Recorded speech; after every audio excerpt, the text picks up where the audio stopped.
Walter Jones, 76 years old, lived alone in a small wooden house on the outskirts of Texas. He was a veteran who had served in both Vietnam and Iraq, a man who had devoted nearly his entire life to the U.S. military. After retiring from service, he worked as a long-haul truck driver until 10 years ago when age and health caught up with him. Though his eyesight had dimmed and his hands trembled, Walter still kept a cherished routine, walking to the local market every weekend to buy a spicy hot dog from Rosie's stand, a longtime friend and familiar face in the neighborhood. That simple indulgence was his quiet way of celebrating survival. That day was stiflingly hot. The sun wasn't yet at its peak, but the southern heat had already crept into every fold of fabric. Walter walked slowly but steadily from his house to the market. From a distance, he spotted a small crowd gathered at Rosie's stand. 3 young men stood in front, hair dyed bright colors, shirtless, tattoos of dragons snaking up their arms. They spoke loudly, laughing crudely and puffing cigarettes.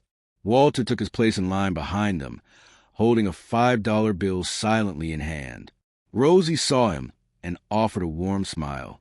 "Same spicy dog as always, Mr. Walter." Walter nodded gently with a faint smile, but one of the young men turned sharply. He was tall, muscular, and carried a look of defiance in his eyes. He growled, "You think you're somebody special, old man, cutting in line?" Walter didn't respond. He hadn't cut, but just as Rosie extended the hot dog toward him, the young man snatched it and hurled it directly into Walter's face. The hot dog struck him hard. Mustard splattered, stinging his eyes and cheeks. A streak of red chili sauce trailed from his forehead down to his chin. His faded cap, embroidered with U.S. Marine Corps, was knocked off and landed in the dirt. The entire market went still. Not a sound. Rosie shouted in shock, "Are you insane? He's a veteran."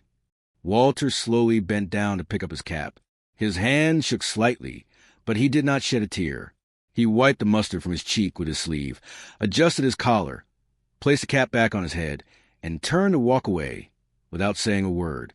He walked with a slight stoop, the weight of his years visible in each step, his figure growing smaller as he left the stand behind.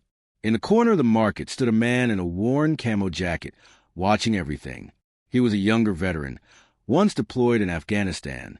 As Walter passed by, he pulled out his phone. The call was brief, less than a minute. No one at the market knew what would happen next, but in the way that man stood straight, eyes fixed on Walter with quiet reverence. It was clear something was coming, and it wouldn't just be justice, it would be honor, a message from one generation of warriors to another, not through words, but through presence. In less than 20 minutes, that market would never be the same again.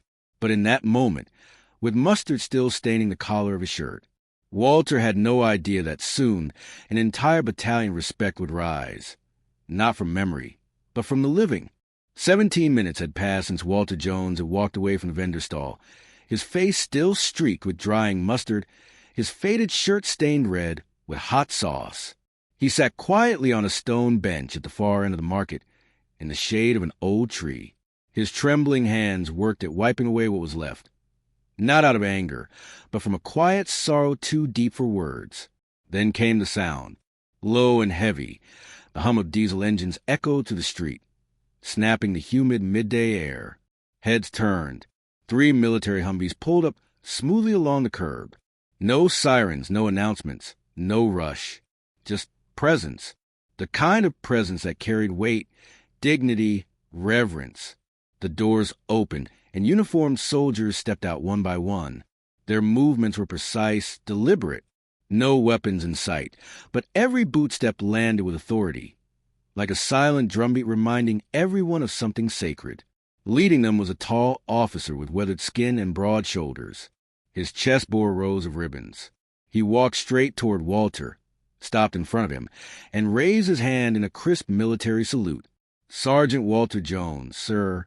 We come on behalf of fellow soldier, one who fought beside you long ago, and on behalf of all who still wear the uniform, we respectfully request the honor of standing with you today." Walter looked up, eyes wide, stunned.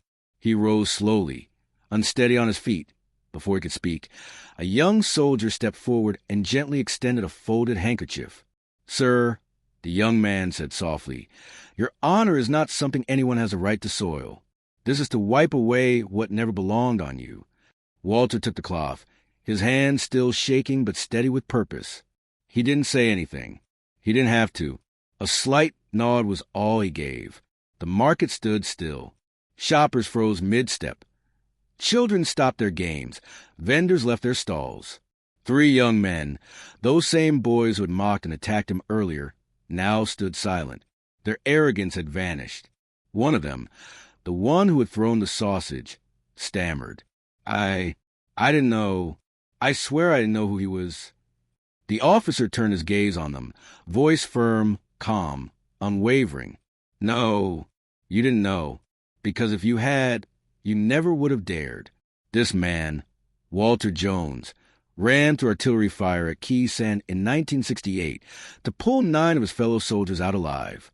He didn't do it for glory. He didn't do it for medals. He did it because they were his brothers. He paused, letting the word settle. Then he added, "While you were still learning how to hang a flag on a wall, this man was losing part of his hearing to defend that flag." The young soldier beside him opened a small box and carefully removed a worn but shining medal. He placed it in Walter's hand with quiet reverence. "One of the men you saved is now my commanding officer. He said if there's anyone left who still reminds us what honor truly means, it's you, sir." Walter stared at the medal. His hand trembled more now, not from age, from memory, from emotion too old and too deep to put into speech. The officer continued, more gently this time.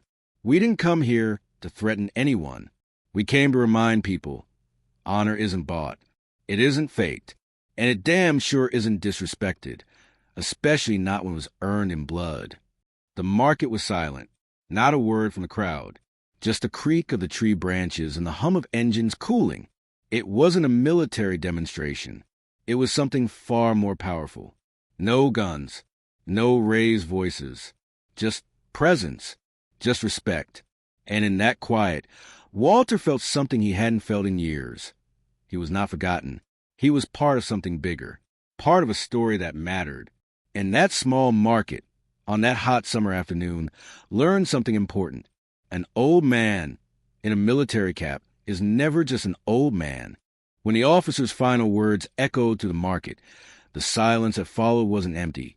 It was a different kind of sound, the kind that wraps around your chest and lingers in the back of your throat. Nobody moved. Nobody spoke. They just stood there, watching the old man in the stained shirt, silver hair, and tear-glossed eyes holding a faded medal like it was the weight of his entire life. Then came a clap. Just one. Steady, deliberate. It wasn't for performance. It was for awakening. Another followed, and another, until the market was standing as one, applauding not for a legend from some distant war, but for a man still standing among them, carrying the memory of a nation on his shoulders. Rosie, the baker from the first stall, couldn't hold back her tears. She stepped out, weaving past a frozen crowd, clutching a soft handkerchief. She didn't speak. She simply reached up and gently dabbed Walter's cheek, this time wiping away tears, not mustard. Walter looked at her, gave a small nod, lips pressed tight in gratitude, but the emotions were too large to stay inside. His eyes welled again. An older woman, near 80, stepped forward next. She walked slowly with a cane and placed her frail hand on Walter's shoulder. Her voice was soft, trembling. "Forgive our generation, sir. Maybe we didn't teach them gratitude well enough." Walter nodded slightly. He didn't blame her. No one did. But she felt the need to speak, for the sake of what was right. Then came a child, a little boy, no more than 7, with tousled blonde hair and chocolate ice cream on his face. He carefully made his way through the adults, holding a small plastic American flag, one of those souvenir kinds. He didn't say anything, just held out to Walter with tiny, shaking fingers. Walter looked at the flag, then the boy. He didn't smile, but something warmer than a smile crossed his face. He nodded, and a tear traced down his cheek. It was the first time in years he allowed his tears to fall, not out of pain, but because he finally felt seen. The officer stepped forward again, sweeping the crowd with his steady gaze. He didn't need to say more, but he did, because moments like these shouldn't pass without someone speaking truth out loud. We didn't come here for revenge. We didn't come to show off. We came here to remind this market and this town that when a veteran is humiliated, the whole nation should bow its head. His voice carried not through a microphone, but through meaning, and people understood. No one argued. No one left. The three young men who had mocked Walter earlier now stood still. They looked down. No one forced them. No one threatened them. But sometimes a story just witnessed can make it impossible to lift your head. Walter didn't look at them long. He didn't need to. He hadn't lived his life waiting for apologies from the ignorant. But in their lowered heads, he saw something shift, not a revolution, but maybe a beginning. The soldiers didn't bring weapons. They didn't raise their voices. They brought something stronger, presence. Quiet, solemn, unshakable presence. And in that presence, they reminded the market of something it had forgotten. Gratitude is part of freedom, and freedom isn't free. It's paid in blood, tears, and the sacrifices of men like Walter Jones. Walter rose to his feet. His body moved slowly, age-worn, but his back stood straighter now. He placed his old military cap on his head, not to remind himself who he was, but to remind everyone else. He was still here, and he was still worthy of respect. No farewells, no speeches. Walter walked away, flanked by soldiers, boots striking pavement like a slow, steady drumline. For the first time in many years, Walter felt light again, not because the pain was gone, but because he knew the America he fought for was still alive in the hands of a little boy, the eyes of a grandmother, and the silence of a marketplace that had just remembered how to care. If this story touched your heart, if it reminded you of the sacrifices made by those who came before us, then I invite you to stay a little longer. Here at Old Soldier Story, we don't just tell stories, we remember them. We honor the forgotten, we speak for quiet heroes, and we keep their legacy alive one story at a time. So if you believe some stories are worth passing down, hit that subscribe button. Leave us a comment. Tell us what moved you. And don't forget to like and share this video so more people can remember what should never be forgotten. Old Soldier Story. Because honor has no expiration date.